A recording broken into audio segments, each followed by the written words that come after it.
Voici un exemple d'assemblage. Alors ici c'est un étau. Alors je vais vous expliquer un petit peu comment est constitué un assemblage avec un logiciel de CAO.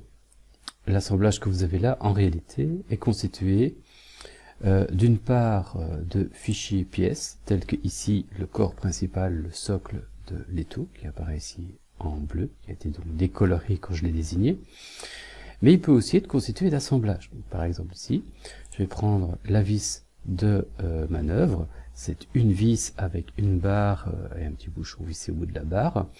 Donc on peut mettre dans un assemblage aussi bien des pièces uniques que des assemblages en eux-mêmes. Ici en réalité nous avons plusieurs assemblages.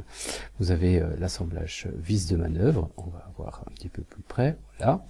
On a un assemblage qui est tout le mort mobile fixé au bout de la vis, et on a un dernier assemblage qui est en fait la plaquette de mort avec les deux vis qui sont associées.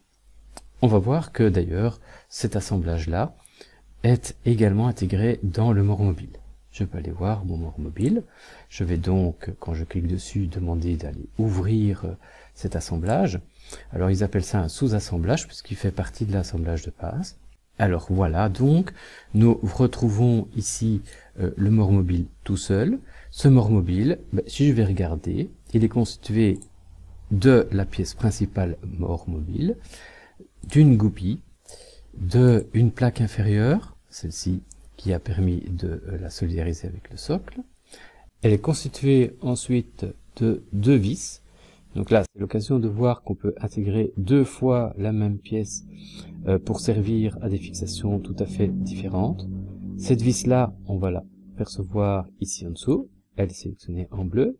Et l'autre vis permet de fixer la même plaque, mais dans le second taraudage du mort mobile. Et enfin, je vous avais dit que le mort rapporté avec sa vis était un sous-ensemble qui servait au mort mobile. Et bien, effectivement, on retrouve donc la plaque avec les vis associées. Donc là, c'est l'occasion de voir que faire un sous-ensemble permet de faciliter la tâche. On a relié la plaque du mort mobile avec ces deux vis une seule fois et on a intégré deux fois cette sous-ensemble dans d'autres ensembles. Allons ouvrir ce sous-ensemble de nouveau. Donc quand je clique droite, je peux demander d'ouvrir. Donc je vais aller ouvrir le fichier. On va revenir un petit peu en arrière. Voilà, comme ceci. Vous voyez que c'est effectivement la plaque avec les deux vis. Donc là, on est vraiment arrivé dans un assemblage de base qui est utilisé deux fois. On a la plaque elle-même avec deux fois la même vis. Alors, c'est ici l'occasion de vous montrer quelques astuces pour s'en sortir. Faire un assemblage doit se faire avec des pièces qui ont été créées à la base. Alors, pour nommer les assemblages, j'ai toujours mis devant les noms de fichiers A pour assemblage et un numéro d'ordre. Ici, c'est le 01. J'ai conservé 00 pour l'étau, c'est-à-dire l'assemblage final. J'ai donné le nom à chacune des pièces de base, le nom P avec son numéro d'ordre. Ici, ça correspond au numéro de sa nomenclature dans le plan d'ensemble. Donc, la pièce 5, c'est la plaquette de mort. Et la pièce 8, ce sont les vis qui permettent de fixer cette plaquette de mort. On va voir que la structure est la même pour les autres assemblages. Je peux aller voir les assemblages que j'ai déjà ouverts. Donc vous voyez que ici j'ai P9. Ce sont d'autres vis qui ont permis de fixer la plaquette inférieure sur le mort mobile. Vous avez la pièce 7 qui est la goupille. Et vous avez la pièce 4 qui est la pièce principale du mort mobile avec la plaquette. Plaquette qui est la pièce 6. Vous voyez que cet assemblage-là, ou sous-ensemble donc, je l'ai appelé A02. Et si je vais à l'assemblage de base, c'est-à-dire mon étau, vous voyez que mon étau, je l'ai appelé A00. Donc A00, assemblage de base, principal, on va dire, et tous les autres sont des sous-ensembles. J'ai mis deux chiffres, comme ça je peux faire une centaine d'assemblages ou sous-ensembles, et j'ai mis deux chiffres pour les pièces, comme ça je peux avoir également une centaine de pièces. Tout dépend évidemment du nombre de pièces que vous avez dans votre assemblage final.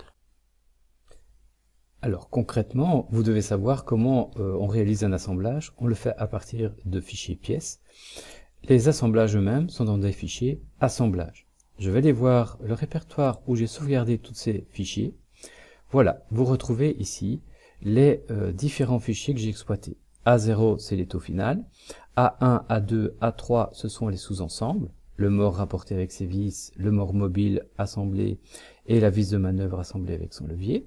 Et puis je retrouve ici l'ensemble des pièces. Le fait d'avoir numéroté de la manière dont je l'ai fait, j'arrive par un tri, à repérer tout de suite mes assemblages et ensuite tout de suite l'ensemble de mes pièces. Pourquoi j'ai fait ça? Parce que dans votre cas, souvent, vous cachez l'extension par défaut. Si vous voyez l'extension, je vais rendre visible l'extension des fichiers, voilà. Vous allez voir que un assemblage a une extension point, SLD pour SolidWorks, ASM pour Assembly. ASLD, ASM, ASLD, ASM. Et d'ailleurs, si vous regardez ce que Windows vous donne, il vous spécifie, parce qu'il a reconnu cette extension, que le fichier est un assemblage. Par contre, les pièces, SLD SolidWorks, PRT pour part.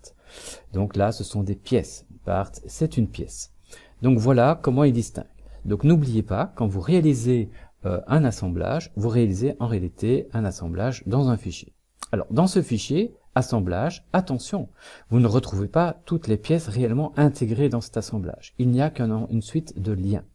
Je vais retourner voir mon assemblage principal qui est ici. En réalité, vous spécifiez que entre les différentes pièces ici, eh bien, il y a certaines liaisons et il doit aller chercher la forme de ces pièces dans les fichiers adéquats. Je peux d'ailleurs m'en rendre compte si je vais devoir dans Fichier chercher les références.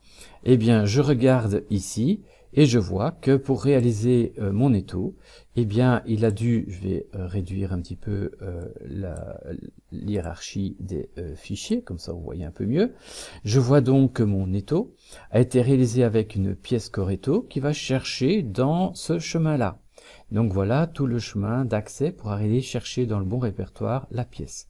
Vous devrez toujours vérifier donc dans cette commande si effectivement vous allez chercher les pièces au bon endroit. On verra plus tard comment faire pour transmettre à quelqu'un un assemblage. Donc transmettre un assemblage, c'est transmettre un assemblage et ses pièces. C'est très important.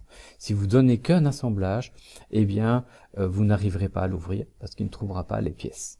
Bien, maintenant voyons comment nous allons réaliser l'assemblage qui est ici. On ne verra que quelques étapes, je vous expliquerai comment lier les pièces entre elles, de manière à ce que ces liens permettent déjà de faire des simulations telles que celle-ci, qui permet de montrer qu'on a pu lier les pièces de manière logique.